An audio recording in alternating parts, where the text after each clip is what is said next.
জানাচ্ছিলেন জামালপুরের সরিষাবাড়ী উপজেলার পিংনা ইউনিয়নের চরাঞ্চলের 4 গ্রামে যমুনা নদীর ভাঙন তীব্র আকার ধারণ করেছে এবং গত কয়েকদিনের টানা ভাঙনে শত শত বিঘা ফসলি জমি নদীতে মিশে গেছে। বিষয় বিস্তারিত জানবো, আমরা জানাতে যুক্ত হচ্ছেন সহকর্মী মমিনুল ইসলাম কিসমত। মমিনুল, এলাকার অবস্থা এখন কেমন দেখছেন এবং ভাঙন রোধে কোনো ব্যবস্থা নেওয়া হয়েছে কিনা, উপজেলা প্রশাসন কি বলছে এ বিষয় এবং এলাকাবাসীও বা কি বলছে এই পরিস্থিতিতে?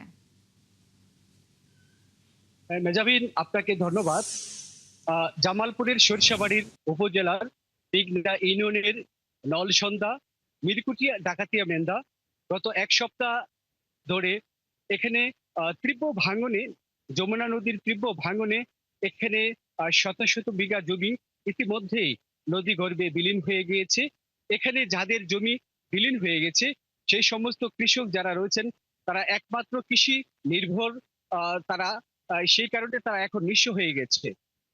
এলাকার মানুষ ইতিমধ্যে আমাদেরকে যেটি জানিয়েছেন যে এই অঞ্চলের এই নদী ভাঙ্গন যদি এখনই রোধ করা না যায়, তাহলে এখানে সরকারি যে স্থাপনা রয়েছে, এখানে রয়েছে এখানে আশ্রয় প্রকল্প রয়েছে, সরকারি স্কুল রয়েছে, মসজিদ, মাদ্রাসা, স্থানীয় বাজার রয়েছে।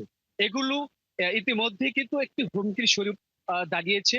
যদি এখনই এটি পদক্ষেপ না নেওয়া যায় তাহলে কিন্তু এটি নদীগর্ভে বিলীন হয়ে যাবে। আমি কথা বলেছি জামালপুর জেলা পানি উন্নয়ন বোর্ডের আহ, কথা বলেছি।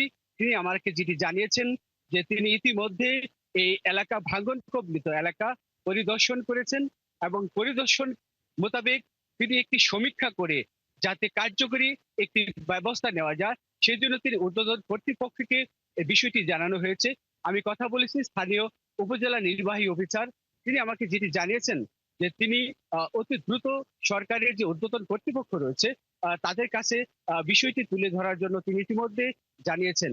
তো এলাকার মানুষ আমাদেরকে যেটি জানিয়েছেন যে প্রতি বছর যে নির্বাচনী হয়, নির্বাচনের সময় জনপ্রতিনিধি যারা আছেন, যারা নির্বাচনের তাদের কাছে ভোট চান, তারা এই নদীকে বাঁধ দিয়ে একটি স্থায়ী টেকসই যে করা যায় সেই বিষয়ে তারা তাদেরকে আশ্বাস দিয়েছে বারবার।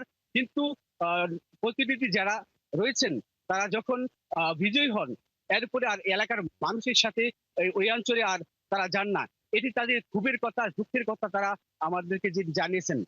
তারা আরো যেটি বিষয়টি জানিয়েছেন যে সরিষাবাড়ী উপজেলার পিগনা ইউনিয়নের নলসন্দা গ্রামটি ইতিমধ্যেই সরিষাবাড়ির মানচিত্র থেকে হারিয়ে যাওয়ার পথ রয়েছে। এই যে কৃষক যারা রয়েছে তারা একমাত্র নির্ভরশীল হয়েছেন কৃষি উপরে। এই কৃষির যে অবস্থা, তারা কিন্তু চরাঞ্চলে যে মানুষ তারা ওই কৃষি উৎপাদন করে শহরে নিয়ে আসার পরেও তারা ন্যায্য মূল্য পান না। সেই ন্যায্য মূল্য না পেয়ে একভাবে তারা দিশেহারা হয়ে পড়েন। এবং এখন যে নতুন করে ভাঙ্গন শুরু হয়েছে, আমি আজকে সেই অঞ্চলে পরিদর্শনে গিয়েছিলাম, প্রতিবেদন করার জন্য গিয়েছিলাম। আজকে নতুন নতুন এলাকাগুলা প্লাবিত হচ্ছে, ভেঙে যাচ্ছে। এখানে কৃষকের মমিনুল, ধন্যবাদ যুক্ত হওয়ার জন্য। দর্শক, জামালপুরের সরিষাবাড়ী থেকে যুক্ত ছিলেন সহকর্মী মমিনুল ইসলাম কিসমত।